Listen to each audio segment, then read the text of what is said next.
Good afternoon. Commissioner Robinson, I would like to introduce you to our next participant, Joanne Anacu. She will be sharing the story of her Aunt Laura and her Aunt Bernadette. At this point, I would actually ask that Joanne be affirmed in on an eagle feather.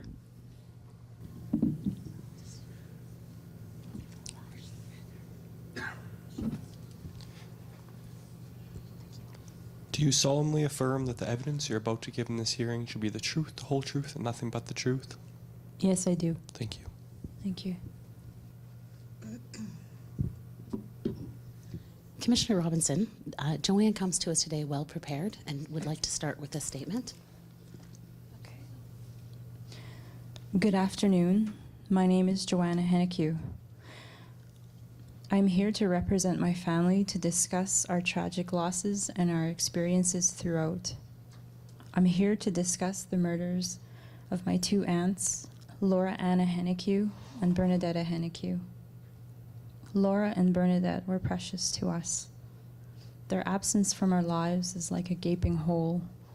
Their untimely deaths and the violent way that they were taken from us is something we may never recover from. They were always part of our lives up until the day we lost them to violence. Their lives mattered to us, and they always will. When I think about them, I feel robbed. My Aunt Laura came to visit us in Saskatoon in 1985. She had been living in Calgary at the time. She had just successfully completed another year in Bible school there. She went missing not long after her arrival in Saskatoon. My mother, Nancy Masescapo, promptly filed a missing persons report. Laura's body was found in a field on the west side of Saskatoon in March of 1986. I remember being told that a cross-country skier had come across her remains. All that remained were her bones and blood-stained clothing. Someone had stabbed her to death and left her body there. We identified her through dental records. She was 27 years old. Excuse me. I was just a kid at the time, but I remember her bloody, knife-torn clothing being displayed on the news. That image has stayed with me since then. It traumatized me. I never understood why this was done. What purpose did it serve? None. This was only the beginning of the media circus that began and brought more suffering and pain to an already difficult situation. Excuse me.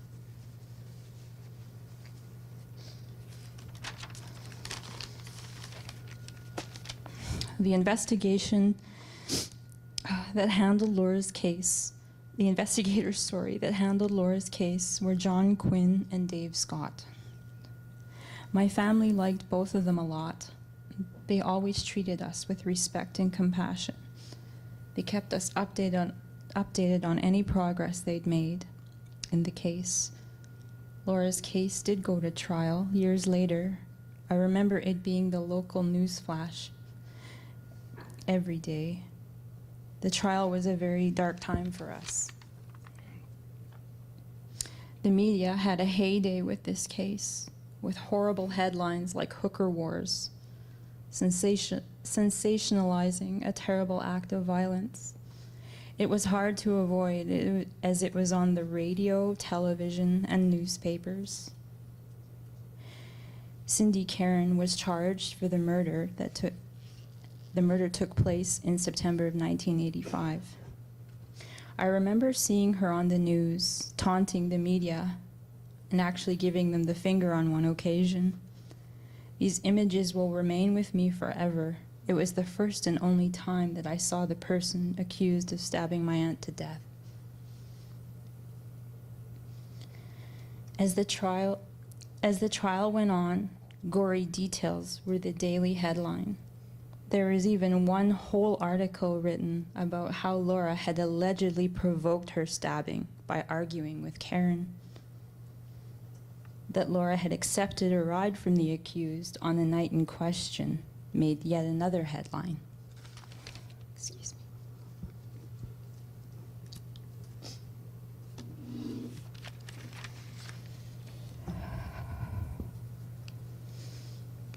My family went through daily pain listening to the trial, watching the news, reading the paper, and listening to the radio.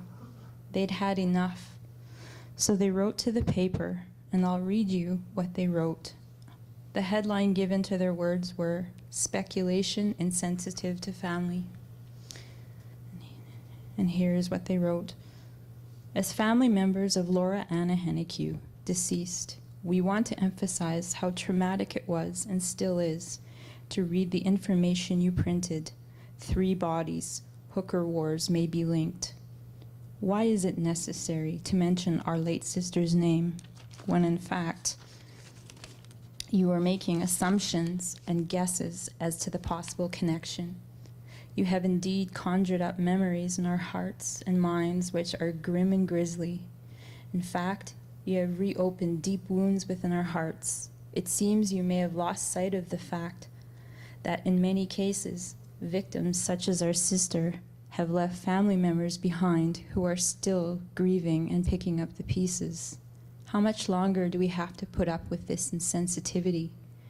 Sensationalized journalism such as this seems to serve no purpose. Signed, Nancy Masiscapo and Marissa Henneque. Powerful words from her siblings on behalf of the family who took up for her. Cindy Karen was acquitted on a minor detail. We suffered through the trial and the media circus, and for what? My mother, Nancy Masiscapo, and my uncle, Marissa Henneque, again wrote a memorial in the same paper 5 years after her death. And I'll read it to you now. Another year has come and gone since you suddenly left us 5 years ago. We miss you very much. It broke our hearts to lose you in such a tragic way. Our only consolation is that we know justice will be done sooner or later. We stand upon our Lord's promise in Psalm 37, verses 1 and 2, where he says, "Fret not thyself because of evildoers, neither be envious against the workers of iniquity, for they shall soon be cut down like the grass and wither as the green herb. We are assured that you have gone on to that beautiful city where the roses never fade. You are gone to a city where the streets of gold are laid, where the tree of life is blooming and roses never fade. You are gone to live with Jesus where the roses never fade. You are a precious rose, dear sister." Excuse me.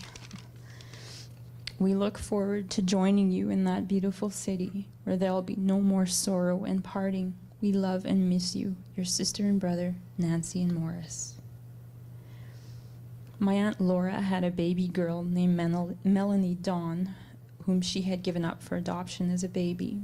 She kept Melanie as long as she could, but decided that she'd have a better chance with another family. I think this changed my Aunt Laura. I don't think she ever stopped missing Melanie, who was her only baby. I remember she brought the photo album that she had dedicated to Melanie with her when she came to visit us in Saskatoon. She was so proud of her baby. Melanie committed suicide 6 years ago.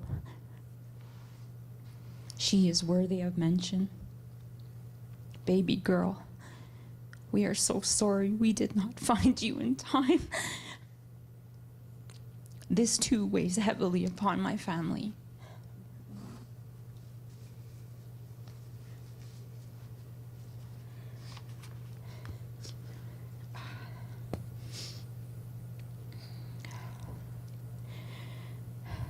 My other aunt on the missing and murdered list is Bernadetta Henneque. On October 24th, 1989, her nude body was found in a ditch by 2 farmers just outside Sherwood Park. It took some time from the discovery of her body to identifying it to be her.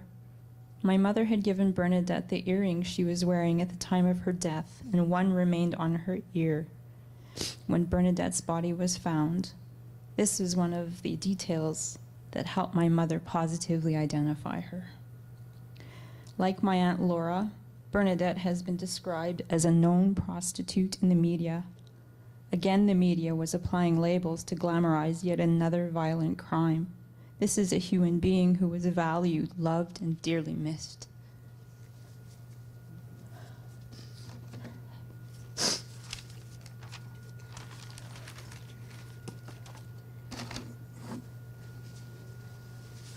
was praying I wouldn't cry. We received notification through phone calls and a formal letter from the RCMP, who sent us a copy of the article from the Edmonton Journal describing Bernadette's body being found. We were informed that they were investigating the crime and a cause of death was not determined, but her body was described as beaten and frozen in the paper. We were told she might have died from strangulation, but this was never confirmed. We received regular reports from the investigating officer in the beginning on Bernadette's case. However, this officer was transferred to another unit and another person took over, and that ended our regular communication with him. We have given up on having our day in court for my Aunt Bernadette. This may never happen for us. With the horrible experience we had with the media during Laura's trial that ended up in an acquittal, maybe this was a blessing. I'm not sure our hearts are up for that kind of pain again. Either way a person looks at this, it is difficult to deal with. The lack of closure makes getting over and past this very hard indeed. However, there are families out there still wondering where and what happened to their loved ones. At least we could bury Bernadette. One of the hardest things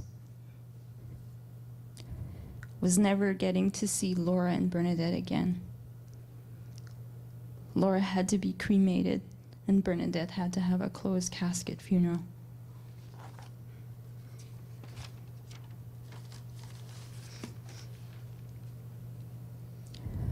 I remember paying attention to this Fletka trial, and my aunt was listed as one of his possible victims, but he too was somehow acquitted. This quashed any hope we had of closure. It is a wound in our hearts that remains open, but hope springs eternal. Bernadette is survived by 3 sons. Like Laura, her sons were also raised by others. Her first 2 sons were raised by Bernadette's former foster parents, and her youngest baby was raised by the birth father's mother, so he's being raised by his grandmother. They're all in good places. All of these boys are adults now and have children and families of their own. They are pieces of the late Bernadette, and we love them all very much.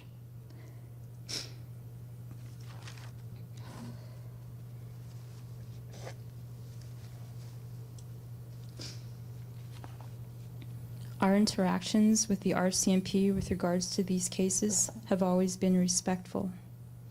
The detectives that handle Laura's case did their best, and for that we are eternally grateful. We pray for their safety, as they are brave people to hunt down these monsters.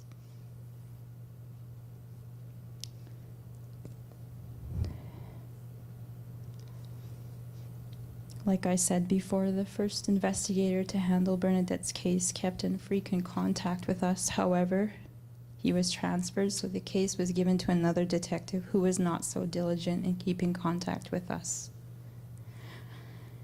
The RCMP now contact me on a regular basis as to this case. They call to check in and are always offering me and my family support. I know they are only human, and this is an old case. Nevertheless, I will never stop praying and waiting for justice. Whether it's seen or unseen by us family members, I don't think these monsters get away with this, because justice takes many forms.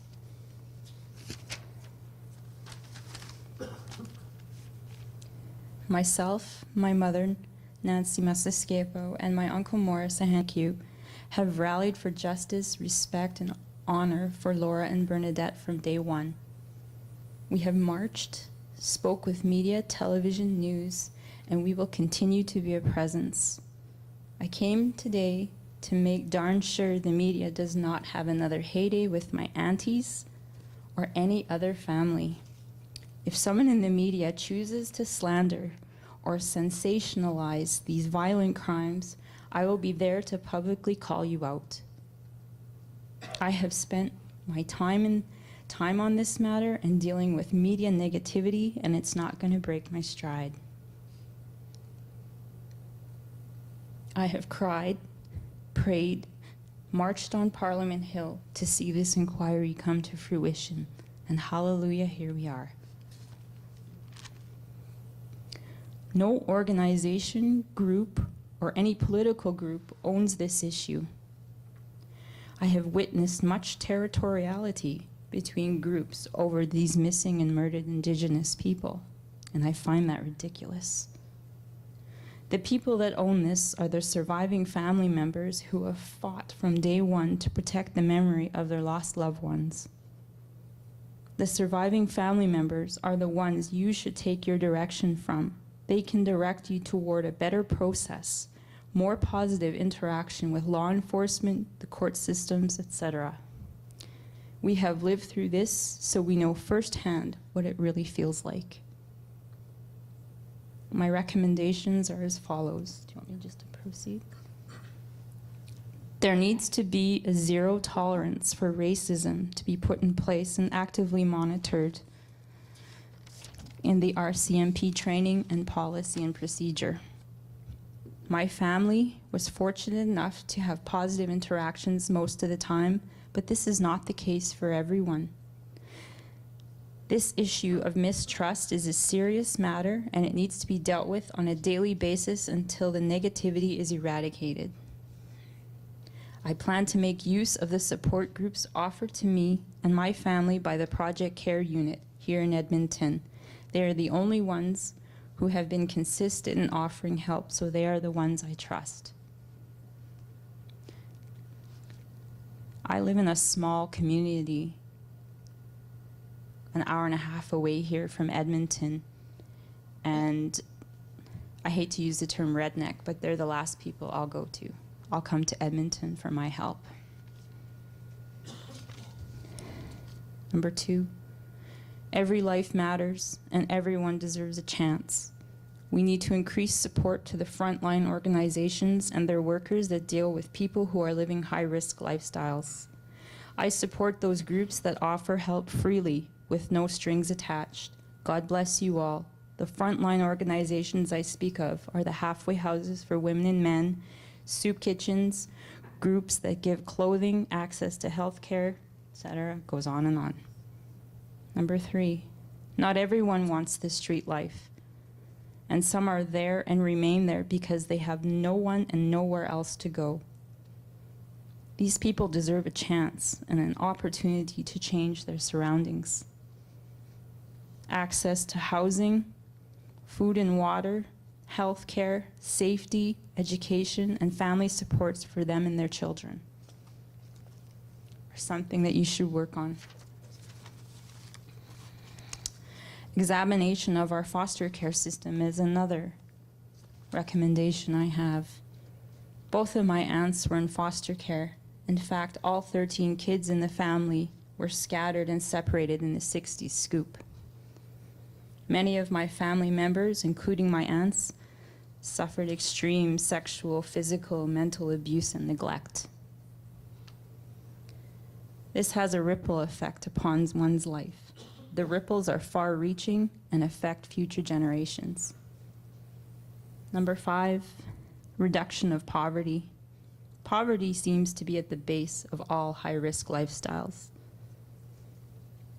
Reduction of poverty would have a positive impact for everyone. The term welfare trap is real. This is what keeps people living at or below the poverty level. I came to speak to you today not for any other reason than love for my aunts. I'm not here to put them out on display or to make a name for myself. The media has already done that, and they had no respect for Laura or Bernadette. I am here for justice, and I'm here for change.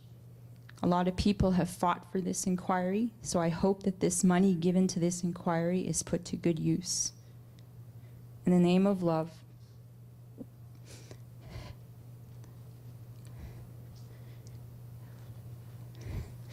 I love and miss you, Auntie Laura and Auntie Bernie. You are ever loved and never forgotten. The world was better with you in it.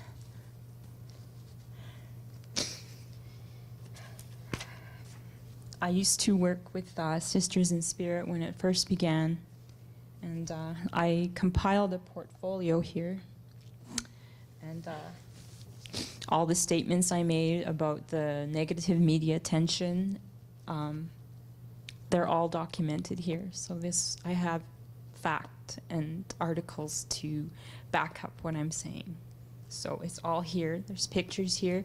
I put pictures in the midst of all the articles because these are people we're talking about. Beautiful, beautiful people. When I worked with Sisters in Spirit, we started researching the missing women in Edmonton. And I just have to say their names because I kept a list of their names. And there's so many more now, which is so sad. But I have to say these ladies' names because I think they've been my angels. Samantha Taylene Berg, Lynn Minia Jackson, Rachel Quinney, Cheryl Lynn Black, Katie Sylvia Ballantyne, Melissa Munch, Debbie Lake, or also known as Debbie Darlene, Monique Petra, Edna Bernard, Vivian Rose Patty, Kelly Dawn Riley, Jessica Cardinal, Joanne Ghostkeeper, Lorraine Ray, Kara King, Georgia Flint, Gail Cardinal, Mavis Mason, Bernadetta Hennique, Deanna Marie Belrose, Rhonda Runningbird, Carrie Ottenbright. I know there's many more of you ladies out there. God bless you ladies, you guys deserve better. All my relations, thank you.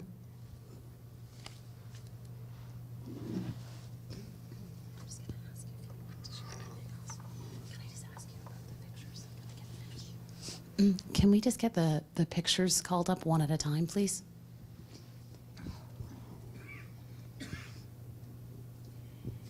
Can you tell me who's in this picture?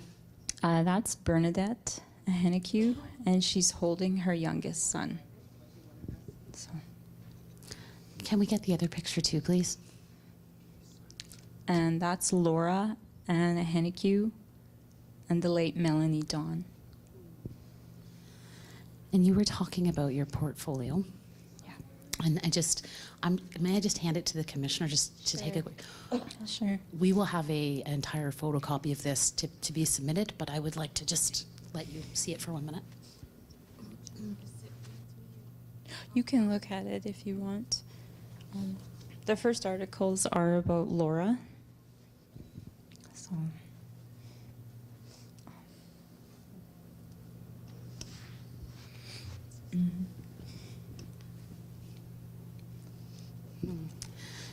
As the commissioner's flipping through that, may I ask, you talked about the fact that when you were working with Sisters in Spirit that you started compiling this portfolio because you wanted to capture a lot of the points that you shared with us. We received a grant and we got a researcher to start looking into names and whatnot, and we began to compile a list. Now, there was a lot of other research. You know, there's lots of people. This was done before, but for some reason, it got media attention. And it wasn't always positive. In this book, though, it's the beginning's mostly about your family. Yeah, the beginning of the portfolio is about, it's all the news clippings during the trial of Laura. And then it goes on to whatever. There wasn't too much in the media about Bernadette. I think the biggest article was when they located the body and they had not yet identified her.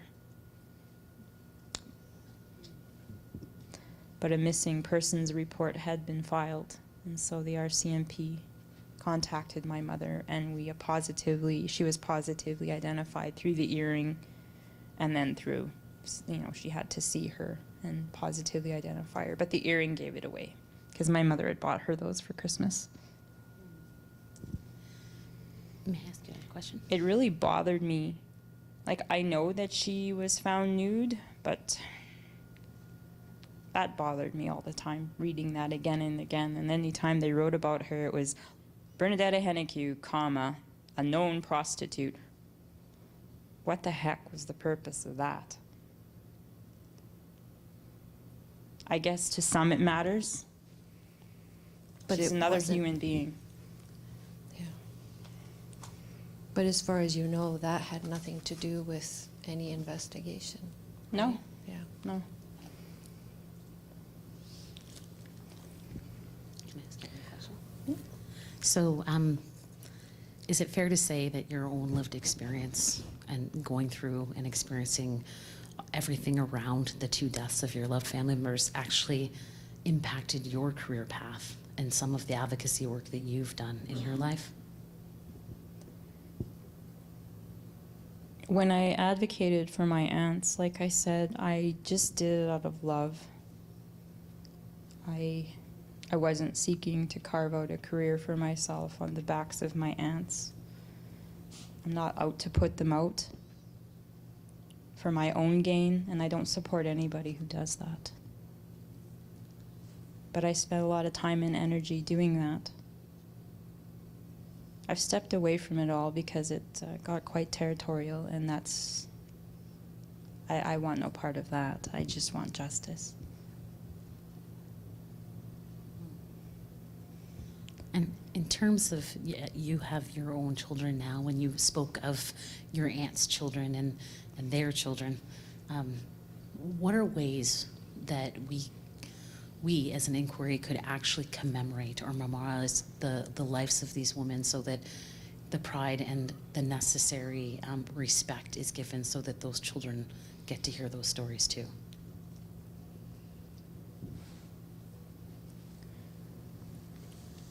The information that I brought, this portfolio I made, it's to share. We have nothing to hide. I've said what needed to be said. To us, they'll live on in our hearts forever. They're never forgotten. There is a way we could tell these stories and share them with other people. We could share these stories with other families and let them know that they're not the only ones. Because when you're going through it, you feel all alone with your sadness.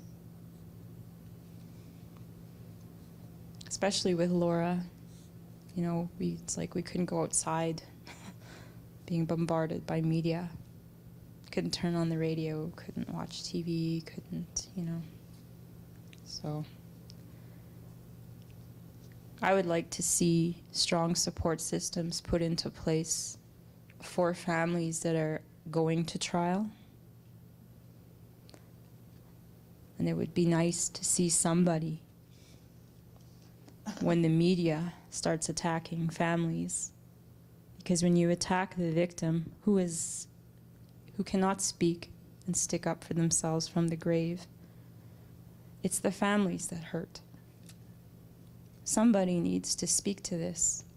And I know the media cannot be controlled. I know that's hard. There's freedom of speech. But let's stop supporting these people who sensationalize these crimes.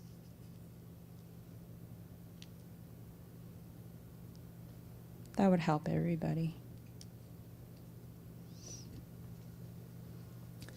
You've actually provided us a lot of information, but I always want to make sure that we haven't missed anything or that if there's anything you wanted to add, that you have the opportunity to do so. So if there is anything, please feel free to share it with us.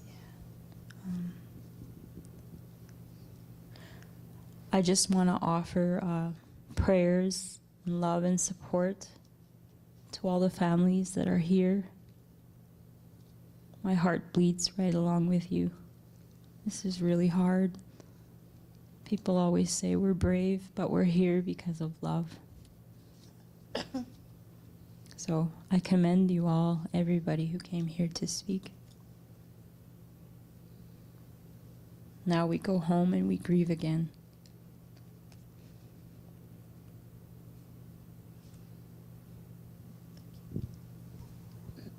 Commissioner Robinson, did you have any questions or comments for Joanne?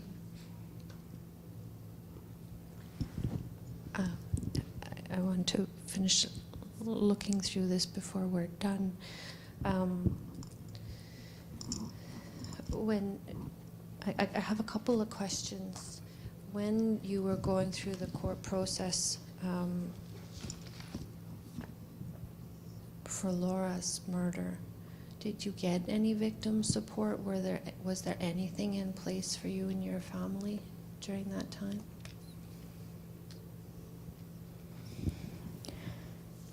I was just a kid at the time during the trial. I remember my mother shutting down. I remember her going to the trial every day and coming home and crying herself to sleep every night. Now, whether anybody offered her any help, I'm not sure. But I don't think at the time, with everything that was going on, I'm not sure that, that she was ready to access it. I guess we turned to our spirituality for support and each other, and that's where it came from. But my mother and we've all since gone, did some counseling and talked this stuff through.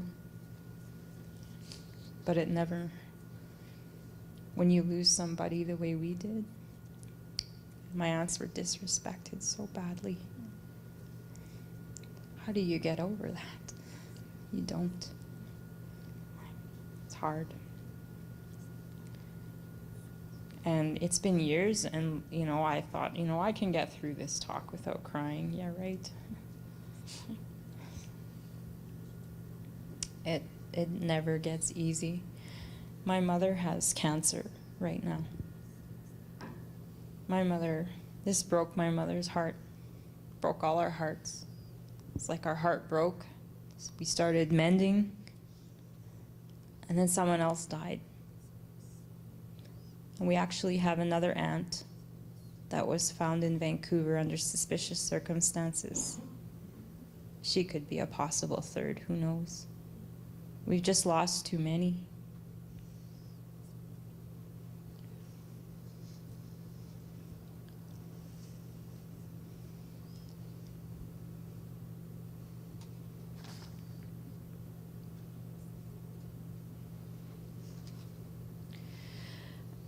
I don't have any other questions. I want to take time to look through this, and but I do want to. I've heard from other families the impact media had, as a positive tool. Either they covered a disappearance well, or they don't. And the sensationalization, the stereotyping. I heard one recommendation about like a code of ethics when it comes to reporting about Indigenous women generally and Indigenous peoples. Do you have thoughts on that? Or is that something? Definitely. When I worked with the Sisters in Spirit campaign, I was the vice president of the Native Women's Association here in Edmonton. I was very politically active with the Sisters in Spirit. And if you go through that portfolio, there's actually an editorial written. I won't name him. I can't stand him. He wrote an article basically like cutting the research that we presented down, and you know, it's just an insulting article. And you know, for days, I wrote many responses. Then I thought to myself, is it worth it? Will I be just, you know, playing into what this person wants? Will it be sensationalized more, right? Will I be dragged through the mud again for speaking my truth? And I spoke of the territoriality between groups. Like I said, you know, and it should be emphasized, this is an issue that's owned by the families, not any organization. I even had a woman write an editorial agreeing with this man. I'm not sure the purpose of that. Then again, I sat down and I wanted to write a response to the media to that. But you know what? I never engaged. These people were never worth that to me. And you know, there should be, but will they follow that? You know, how does that get monitored? I think that's a fantastic idea. But how would we effectively put that into place, right? There's so many forms of media now. Now there's the internet, and you know, there's so many. I looked up my aunt's names on the internet one time, and there was some anonymous writer writing details, like basically a story up to how Bernadette died, and I wrote this person back saying, how on earth could you possibly know this? Person never responded. So I don't know how we would control that, but I am in full support of something like that.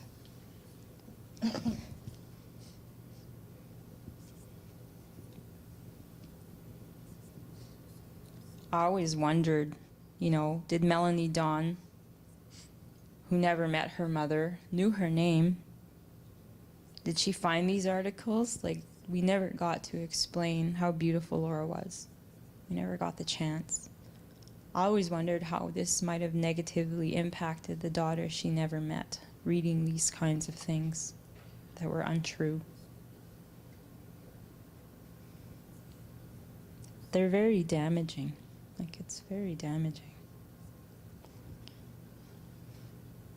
I think you hit the nail on the head when you said they lose sight. Sure do. I want to thank you. Those are my questions. I want to stop talking, and I want to continue going through the book. I don't know if you want to adjourn, and I can sit in those chairs and do it. I'm fine with that. Yes, please. If we could take 10 minutes, 15, what would you prefer? Give everybody a chance to look. Yeah. Yeah. Yeah, there's a lot there. So, 15? When's your next? 15 works. So, Thank you. yes, if we could adjourn for 15 minutes and recommence at that time. And you're gonna explain. Okay. Pulling rank. I'm giving the gifts, and you explain it. Okay, certainly. So what the commissioner is actually about to give you is a gift, and it's a gift of gratitude because you've shared your story. We really, what the commission is doing is wrapped in the red is an eagle feather, and so the matriarchs in Haida Gwaii had made an instruction that anyone sharing their truth should be given an eagle feather. And then a national call out was made so that people would provide eagle feathers. And it's just really to honor you for sharing your story. And the other thing is seeds. There's a package of seeds. And the seeds, we hope that, you know, out of the growth of new life with the plant, that it represents new growth, and we hope that if you do plant and grow them, that you'll take pictures and send them back to us.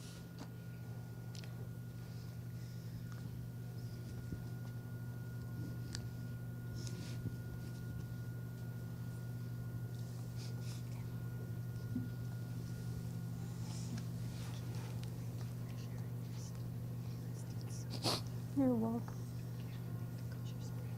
Thank you for coming.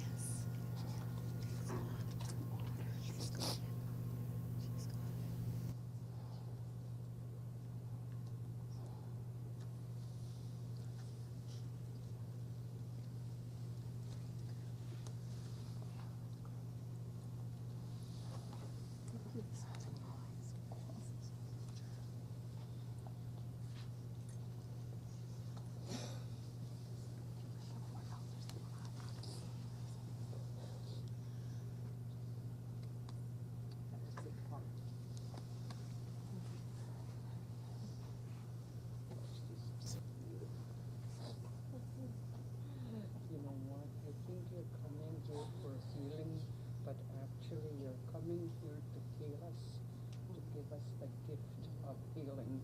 I want to thank you for that.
announce that all of the hearings in this space for today are now closed.